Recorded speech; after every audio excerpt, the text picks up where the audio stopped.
पहुंचा दूंगा। रावण ने अहंकार करा, उसने कि नहीं मैं लौटा नहीं सकता किसी भी कीमत पे, तो अगले दिन ही युद्ध होगा और फिर वो रावण रामचंद्र की सेना द्वारा मारा गया। अंत हुआ। अंग्रेज कहते थे हम इस देश से नहीं भागेंगे, भाग दिखाओ, उनको भी भगा दिया। अब ये किसान पूरे देश का यहाँ पे आया हुआ है, सारे लोग परेशान हैं, पूरी सर्दी झेली और 3-2 विधायक आके भी 4-5 दिन पहले पूरा मीडिया जितना भी अंजना में रूबी का लियाकत मौजूद थी यहाँ पर 6-7 दिन पहले पूरा होल्ड था कि 4-5 टेंट तो हटा दिए, 4-5 टेंट रह गए, 100-150 से आदमी रह गए, ये आंदोलन समाप्त हो चुका। पहली घोषणा कर दी, बोतल खुल गई जश्न की मनाने के लिए, उनका पूरा होल्ड था। और पूरी RAF रैपिड डेस्क के और तमाम उत्तर प्रदेश और दिल्ली पुलिस यहाँ हम लोगों ने देखा है मौजूद थी, बहुत ज्यादा भयंकर। यहाँ पे काला दिन था वो। टिकैत जी को पता पड़ गई थी, उन्होंने सोचा कि मेरे किसान, मैं तो अपनी गिरफ्तारी देने को तैयार भी हो गए थे, वो कुछ सोचा था उन्होंने चलो दे दूं, लेकिन डंडे दिखाए यहाँ के साहेबाबाद विधायक ने और कुछ नंद किशोर लोनी का जो विधायक था वो भी अपने साथ लेके 100-150-200 गुंडे लेके आया और वो भी डंडे दिखा रहा, कह रहा था कि गोली मारो देश के गद्दारों में, गोली मारो साला। अब ये देश के किसान गद्दार कैसे हो सकते हैं? फिर देश का असली किसान कौन है? मोदी जी का किसान थोड़ी है, वो तो चुन दिए किसान लोगों ने, हम तुम सबने उनको बना दिया। मैं ये दावे के साथ कह सकता हूँ कि जितने लोग, जितनी आबादी इस देश में है दोस्तों, कोई न कोई उसकी ये पीढ़ी नहीं तो पिछली पीढ़ी और पिछली पीढ़ी नहीं तो उससे पिछली पीढ़ी किसान जरूर रही होगी। तो इसलिए ये अगर कोई कहता है कि मैं किसान नहीं हूँ तो ये वो गलतफहमी में है, वो अपने पुरखों से जाके पूछ ले। तो कहीं ना कहीं किसान से जुड़ा तो है ना। बिल्कुल, अगर वो खाता है तो। हाँ जी बिल्कुल, किसान फसल उगाते हैं तभी तो आप बड़े बड़े शहरों में ये सब मॉल में इन सब चीजों में पहुंच पाती है। अब आप सरकार कह रही है कि नहीं किसानों के हित में कानून है। अब मतलब किसान इतना बेवकूफ है कि किसानों को नहीं पता होगा कि उनके हित में क्या है क्या नहीं है। तीनों कानून किसी भी तरीके से कोई भी सरकार वाला सिद्ध कर दे कि हाँ ये फायदे में है उनका, एक भी आप इतने सब हर एक कानून में अलग अलग बिंदु है, कोई भी बिंदु ऐसा नहीं है जो किसानों के हित में हो। पहला कानून है कि आप कहीं भी अपनी फसल बेच लीजिए, और लेकिन वही सरकार की ही जो दूसरे राज्यों में सरकारें हैं जैसे MP है, हरियाणा है, ये मना कर रहे, पहले ही प्रेस कॉन्फ्रेंस में बोल दे रहे हैं कि किसी दूसरे राज्य का जो किसान है हमारे राज्य में अपनी उपज लेकर ना आए। तो इसका क्या मतलब? केंद्र सरकार कह रही है कि आप कहीं भी बेचिए और आप ही के राज्य के लोग कह रहे हैं, आप ही के राज्य के मुख्यमंत्री कह रहे हैं कि नहीं आप हमारे राज्यों में लेके नहीं आइए, तो किसान बेचारे कहाँ जाएंगे? आपको APMC एक्ट को मजबूत करना चाहिए था, ना कि उसके बजाय आपको कारपोरेट के साथ देना चाहिए था। आपने एकदम ये जो कानून बनाए हैं वो एकदम कारपोरेट के एकदम उनके हितों में है कि हाँ आप कोई भी आके फसल खरीद लेगा। कौन खरीदेगा? बड़े बड़े व्यापारी आएंगे ना खरीदने, वो बेचारे वो अपने मन मुताबिक खरीदेंगे। ठीक है, मान लीजिए वो 2-3 साल में आपको अच्छा रेट दे देंगे, ठीक है, और इसके बाद क्या होगा? APMC जो जितनी भी सेंटर लगते हैं, केंद्र के जो सेंटर लगते हैं, APMC मंडियां हैं, वो बंद हो जाएंगे। भाई जब उनमें लोग लेके ही नहीं जाएंगे तो धीरे धीरे वो बंद हो जाएंगे और 3-4 साल बाद यही व्यापारी आपको बोलेंगे कि भाई हम तो इतने में ही खरीदेंगे, आपको बेचना हो तो बेचिए, नहीं तो कोई बात नहीं। अब किसान की मजबूरी है कि उसको तो बेचारे को अपनी उपज बेचनी ही है। अगर उसने धान उगाया है, उसका धान हुआ है, तो वो कितने दिन उसको स्टोर करके रख लेगा? और बेचारा धान ऐसी चीज है जो बहुत दिन तक आप स्टोर करके नहीं रख सकते। और छोटे किसान वो बेचारे कहाँ स्टोर करेंगे? उनको भाई धान बेचकर अपनी अगली फसल गेहूं बोनी है, तो वो बेचारे मजबूरी में औने पौने दामों में बेचेंगे। तो ऐसे धीरे धीरे करके क्या होगा? पूरा कारपोरेट जो भी होगा वो पूरा हावी हो जाएगा। और दूसरा एक्ट आप बोल रहे हो कि नहीं अनुबंध खेती, कॉन्ट्रैक्ट फार्मिंग करिए। आप मानिए अधिकतर किसान छोटे छोटे किसान हैं, ठीक है, चलो पंजाब हरियाणा के तो किसानों के पास फिर भी 5 एकड़ से ज्यादा अधिकतर लोगों के पास जमीन है, लेकिन आप यूपी देख लीजिए, बिहार देख लीजिए, MP देख लीजिए, किसी के पास 6 बीघा, किसी के पास 2 बीघा, किसी के पास 1 एकड़, इतनी जमीन है, ठीक। वो बेचारा कहाँ तक कॉन्ट्रैक्ट, अगर हो भी गए, और कॉन्ट्रैक्ट जो ये कानून है उसमें ये प्रावधान है कि अगर कोई भी दिक्कत होती है कॉन्ट्रैक्टर के साथ तो आप सिविल कोर्ट में नहीं जा सकते हैं, ठीक है, आप SDM के पास जाएंगे। अब SDM आप जानते हैं, ठीक है, वो PCS के थ्रू बनते हैं, तो जो भी व्यापारी बिजनेसमैन है उसकी इतनी पावर तो होगी ना कि वो SDM को खड़े खड़े खरीद लेगा। तो जो SDM है वो किसकी सुनेगा? बिजनेसमैन की सुनेगा कि एक बेचारा जो छोटा किसान है मैले गुजले कपड़ों में वहां पहुंचा है अपनी फरियाद लेके, उसकी सुनेगा? तो जाहिर सी बात है ये कानून भी प्रॉपर एकदम से बिजनेसमैन के हितों में है। तो आप कैसे बोल सकते हो कि नहीं ये किसानों के हितों में है? किसानों को भी समझ नहीं आ रहा है, यानी पॉलिटिक्स में पड़ गए हैं, कांग्रेस पॉलिटिक्स कर रही है, ये पॉलिटिक्स कर रही है। नहीं, किसान बेवकूफ। 1 मिनट रोकूंगा। दोस्तों जो बता रही हैं, और खासकर जो ये सवाल बार बार उठाया जाता है कि ये लोग जो विरोध कर रहे हैं इनसे पहले पूछिए। कई बार मैं देखता हूं, कई लोग हमारे प्रोग्राम को देखते हैं और कहते हैं कि इनसे आप पूछो कि इनको कानून के बारे में पता है क्या। तो ये कानून के बारे में दोस्तों बता रही हैं कि इनको कितना पता है और क्या पता है, वही बता रही हैं। जी, आप अपनी बात को आगे बढ़ाइए। हाँ जी, मैंने 2 कानूनों के बारे में बता दिया। तीसरा कानून है आवश्यक वस्तु अधिनियम, जमाखोरी। अब आप जमाखोरी कर लीजिए। पहले क्या था, कुछ एसेंशियल कमोडिटीज थी जिनकी आप जमाखोरी नहीं कर सकते थे। प्याज हो गया, आलू हो गया, दालें हो गई, कि इनकी आप जमाखोरी नहीं कर सकते हो। अब क्या है, अब वो जमाखोरी का वो हटा दिया गया है। आप जमकर जमाखोरी करिए। बड़े बड़े व्यापारी क्या करेंगे, सीजन जब भी सीजन आएगा फसल का, जमकर खरीदारी कर लेंगे, उसके बाद पूरी जमाखोरी कर लेंगे, मार्केट में शॉर्टेज हो जाएगी, फिर वही बड़े दामों में जो धान उन्होंने 1500 कुंटल खरीदा है, उसी धान को फिर वो 3000 या जितने मर्जी दामों में बेच सकते हैं। वही प्याज आप 10 रुपए किलो खरीदते हो सीजनली, और फिर उसके बाद क्या होता है, प्याज के दाम 50, 80, 100 कब पहुंच जाते हैं। ये सब जमाखोरी की वजह से होता है।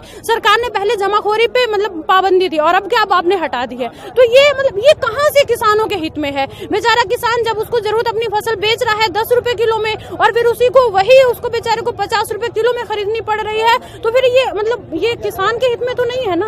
अब कैसे, मतलब कोई भी एक भी पॉइंट किसान के हित में है ही नहीं, और आप बोले नहीं इससे ये हो जाएगा वो हो जाएगा, तो ये सिर्फ बातें हैं ना। और मोदी प्रधानमंत्री कितना टाइम हो गया, इनको पता है ना कि आंदोलन चल रहा है, किसान नाराज हैं, लोकतांत्रिक देश है, आप कोई नीति बना रहे हो, उसका विरोध हो रहा है, तो आप विरोध को सुनिए तो सही। आप कैसे बोल सकते हो कि नहीं ये सब तो मतलब बिके हुए हैं, खालिस्तानी है, पाकिस्तानी है, ये है वो है, तो मतलब सब आप किसी पे टैग लगा दो। कोई बेचारे झारखंड साइड में आंदोलन करते वो नक्सली हैं, पंजाब के हरियाणा के सिख लोग वो खालिस्तानी है, मुसलमान बेचारे उन्होंने एनआरसी उस पे उन्होंने आंदोलन किया तो वो हो गए पाकिस्तानी हो गए। सब कोई ना कोई आप उस पे टैग लगाकर आप राजनीति भड़का देते हो, और आप पूरे लोगों को 2 धड़ों में बांट देते हो, ठीक है। और इससे ये तो नहीं हो सकता। जी, आपका परिचय मैं जानना चाहूंगा, क्योंकि पूरी बातचीत हो रही है। मैं चाहूंगा कि दर्शकों को आप ये बताएं, आप कौन हैं, कहाँ से हैं? मैं किरणदीप कौर मेरा नाम है, मैं यूपी शाहजहांपुर से हूँ। अभी मैं यहाँ पे मतलब एज ए स्टूडेंट पढ़ रही हूँ, पढ़ाई भी। कहाँ पे? कहाँ? मुखर्जी नगर।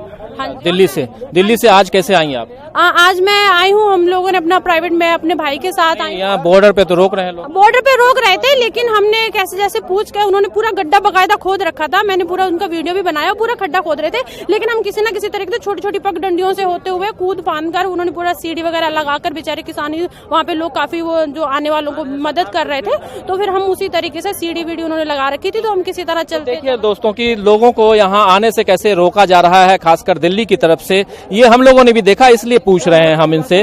और जी बिल्कुल आपसे भी बात करूंगा, 1 मिनट आपके पास आना चाहूंगा। कुछ लोग पहले से हैं, आपसे भी बात बिल्कुल करूंगा, आपसे भी करूंगा। आप कल भी मिली थी, मुझे याद है। अब जैसे हम यहाँ कुछ लोगों से ये सवाल कर भी रहे हैं, ये सवाल आपसे महिला होने के नाते भी पूछना चाहूंगा, क्योंकि अब क्या हो गई है स्थिति कि बाहर अगर आप जाइए तो कई लोग कहते हैं, जैसे आप बता भी रही थी कि खालिस्तानी, पाकिस्तानी, नक्सली, माओवादी और तमाम तरह के तमगे आप लोगों के लग चुके हैं। अब आप देशद्रोही भी हैं, क्योंकि आप लोगों ने तिरंगे का अपमान किया है। तो ये अपमान वो स्पष्ट हो चुका है, तिरंगे का अपमान किन्होंने किया? दीप सिद्धू, जो कि बकायदा उनके फोटो वीडियो वायरल हो चुके हैं। वो तो आप कह रही हैं ना, बाहर जो है वो तो आपके ऊपर। लोग मानने को तैयार ही नहीं होते हैं कि मतलब बकायदा उनको पूरे प्रूफ दिखा दिए जाते हैं कि वो सन्नी देओल, जो कि गुरदासपुर से एमपी हैं, और वो बीजेपी के ही एमपी हैं, वो खास उनका है। दीप सिद्धू के बकायदा अमित शाह, नरेंद्र मोदी के साथ फोटो है। तो आपकी पुलिस इतनी नाकाम थी, लाल किला आप जानते हैं ना, हाँ जी, सिक्योरिटी का गढ़ है, और ऐसे ही आपको आपने जाने दिया विद्रोहियों का। आप तो किसान भी हैं, आप ये बताइए कि अब इतने तमगे के साथ आप जब वापस जाएंगी आगरा, क्या लेके जाएंगी? 20 लाख का जुर्माना, 20 लाख का जुर्माना। मेरे पति से जब बोला है, इंस्पेक्टर साहब ने कह रहे हैं कि कप्तान साहब 20 लाख का जुर्माना वो भेजेंगे, नोटिस भेजेंगे। भाई के तो अपनी बीवी रोक ले आंदोलन से। उन्हें ये कह दिया, भैया मेरे नाम 3 बीघे जमीन है, 20 लाख को भेज दो, 40 लाख को भेज दो, सब अपने नीलामी करके अपने भाई चुक लीजो, हिसाब बराबर है। जा पर वो तो रुक नहीं आंदोलन में, तो वो तो भैया रोज आंदोलन जाए। 20 नाते वहीं पड़ी है, 1 दिन को आई, और यहाँ जो कंडीशन देगी 29 तारीख को फिर सुबह आ जाए। हम तो यहाँ की जो कंडीशन है, क्योंकि 19 दिन से हम यहाँ रह रहे, और बहुत ही अफसोस हुआ मुझे, बहुत ही दुख महसूस हुआ कि जब 19 दिन से मैं यहाँ थी, और जब 28 तारीख की घटना हुई तो मैं यहाँ नहीं थी। जो बड़े बड़े चैनल की यहाँ नाच नाच के वो कह रही थी ना, एबीपी की जो रूप का लियाकत है कि यहाँ से उठ गए, डेरा गए किसानों के, अभी टिकट साहब उठने वाले, यहाँ से जाने वाले है ना, अंतिम घड़ी है। तो अब वो दिखाई नहीं दे रही है। उस दिन से मैं आई हूँ, अब वो दिखाई नहीं दे रही। अगर वो होती तो मैं उससे पूछती, जो हमारी एबीपी की जो वो एंकर जी है, वो रूह का लियाकत, उनसे मैं पूछती कि मैडम आप तो चिल्ला चिल्ला के कह रही, नाच नाच के कह रही, भाइयों देखो अभी कुछ ही देर में प्रशासन कार्रवाई करने वाला है, टिकट साहब यहाँ से उठने वाले हैं, तम्बू डेरा उखाड़ दिए, आंदोलन खत्म होने वाला है। तो मैं आपके चैनल के माध्यम से मैं चाहती हूँ कि ये वीडियो उन तक पहुँचे और हम किसानों से आके बात करें, क्योंकि रूप का लियाकत भी हमारा ही अन्न खा रही है, किसान का उगा हुआ अन्न खा रही है, ना कि मोदी रोटी दे रहा हमको। हम तो रोटी दे रहे हैं, हम अन्न उगाते हैं, रात और दिन अपने खेत को सींचते हैं, और जब हम फसल तैयार करते हैं और कैसी कैसी परिस्थितियों में जब इनका पेट भरते हैं, चाहे ये एंकर हो, चाहे हमारे प्रधानमंत्री हो, चाहे कोई अडानी और अंबानी हो, केवल किसान अन्नदाता है। हाँ, ये बात तो समझनी होगी कि आखिर आपको खाना खाना है तो आपको किसानों के बारे में सोचना होगा। और ये बात अगर आप नहीं समझेंगे तो फिर आप विदेश में जाइए, रहिए, वहीं खाइए। जी बताइए आप क्या कहना हैं? एक आदमी हूँ, आम आदमी, तो मैं ये चाहता हूँ भैया जो मैं ये यहाँ पर आंदोलन हुआ था अभी यहाँ पे, ये कह रहे थे कि किसान ऐसे हैं वैसे हैं, ये किसान कुछ नहीं है, बिल्कुल ठीक ठाक हैं। ये सब कुछ मोदी की चल थी यहाँ पे अभी। अच्छा, जो लोग आए थे, कुछ लोग जो विरोध प्रदर्शन में आए थे 2 दिन पहले, वो फैल हुआ इनका एजेंडा, पाकिस्तानी का, एक मिनट, पाकिस्तानी का वो एजेंडा इनका फैल हुआ, आतंकवादी का वो एजेंडा इनका फैल हुआ। अपने गुंडे लाल किले पे जाके इन्होंने झंडा फहरवाया धार्मिक और तिरंगे को नीचा किया, इनका वो एजेंडा फैल हुआ। इनके बीजेपी के गुंडे यहाँ आए, भाजपा के एक मिनट भाजपा के कार्यकर्ता और बीजेपी के यहाँ पर लोग आए, विधायक आया 300 लोगों को लेकर के घेराबंदी की टिकैत साहब की, इनका वो एजेंडा फैल हुआ।